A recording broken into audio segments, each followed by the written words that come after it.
In this video we're going to talk tent pegs. Now what I've done when I pitch the akto out, and each shelter will be marginally different, I've used small shepherd hook on the small points here just as something just to keep those in position. You may want to use, you know, if they pull out, a slightly different peg.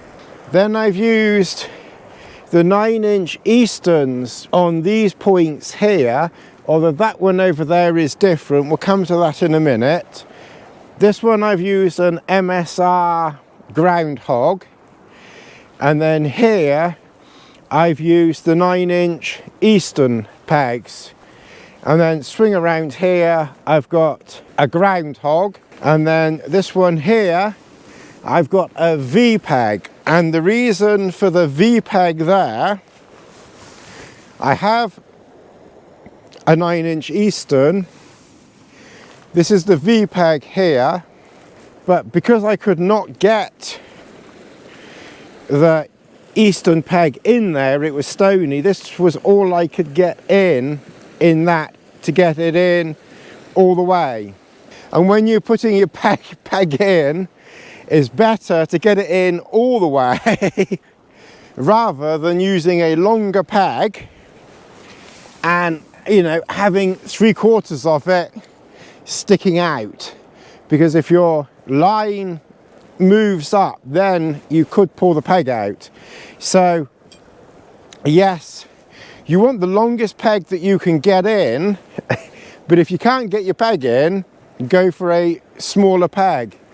Equally, you might very well find that if you've got some very, very rocky ground, something as simple as a shepherd hook. This is an MLD one, but I think they're actually made by Vango, and it's exactly the same thing. It's a 6-inch titanium shepherd hook, and these are very, very good.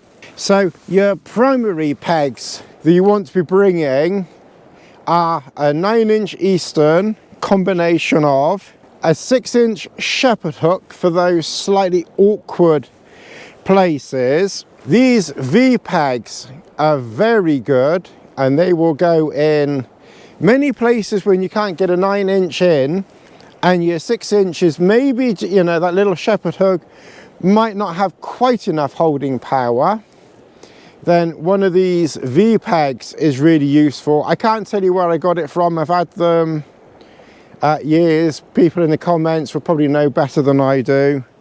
I don't really have links for this stuff. I'm just trying to help. If you're finding this video helpful, please do like, subscribe, share, notification button, or let's keep going. These V-shaped pegs are also really good, you know, so they're very similar to this V-shaped peg here, but they're an even bigger, thicker, chunkier V-shaped peg with a very, very good grippy bit, you know, on the end there, and they're really good. And again, because they're not too long, sometimes in rocky ground, so they're about 6 inches as well, but sometimes in very rough rocky ground you can't get a 9-inch peg, you know, all the way in. And then of course you've got your groundhog peg as well, which I just remembered to take out of the ground and add in as an edit. So that's your 8-inch groundhog.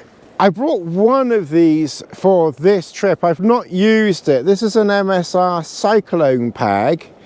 Now, I've been camping for 12 years, and the pegs that I've just shown you, not including the Cyclone, which I've never used, are all I've ever needed.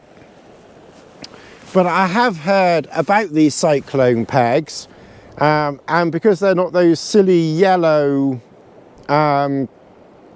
plastic peg things that some people insist on using and taking up half your pack, you know, something like this might be a better option for you. So moving forward, I will probably carry one of those as a backup. But like I said, I've never needed one as yet.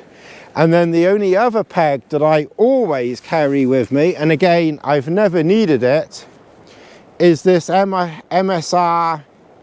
It's like a mud snow anchor.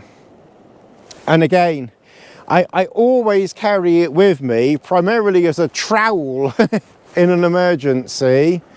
But again, if you had a very, very soft patch, you could use that, and then hopefully the other pegs that you have will do the job.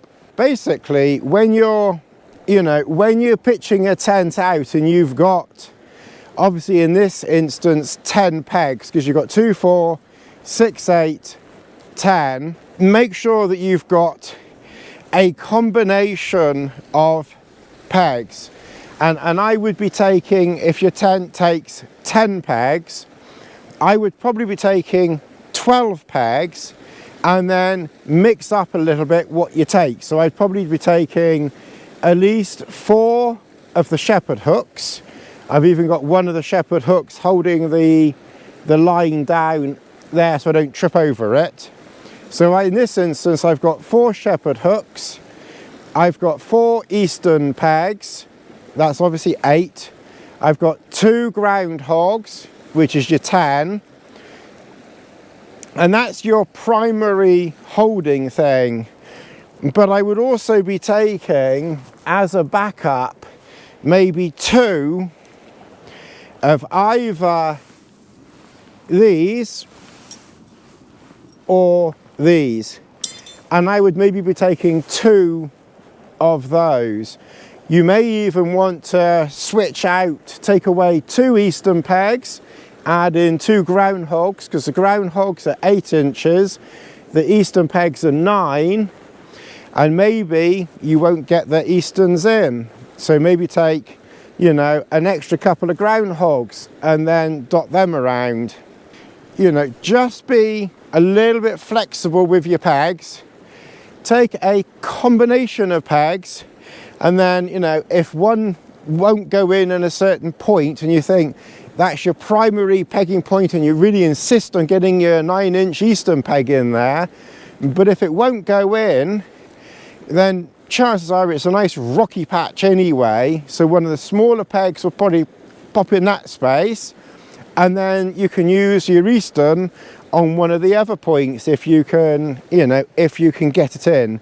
So the takeaway from this short little video, Tony's done a short one, is mix and match your pegs a little bit.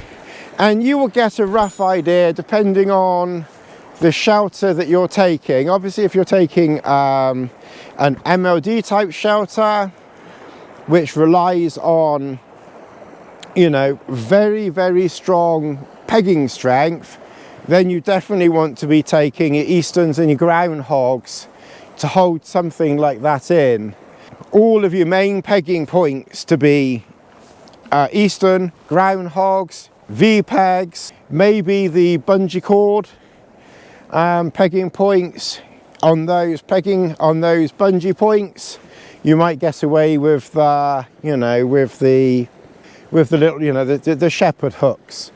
They do well. The shepherd hooks on an MLD type shelter, like a mid or something like that, those shepherd hooks, they do well as long as it's not too windy on the mid hem points or the bungee points. And of course, if you need to peg out your ground sheet, then they do well, for that as well. So that just gives you a rough idea of, of pegging things.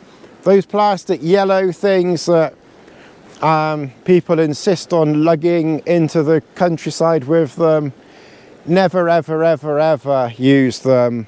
I bought some when I first started because, you got to have these yellow pegs, they're the bee's knees. Never took them with me once, never missed them, never needed them. But with a combination like this, hopefully your tent and you don't blow away. If you've enjoyed this video, Please hit the like, share, hit the notification button, and of course I will see you in the next video. And if you did get to the end, then you've helped this channel more than anyone else who's stopped before the end, because getting to the end shows YouTube that people are watching and are interested, and that will help this channel to grow. So thank you for making it to the, thank you for making it to the end of this video.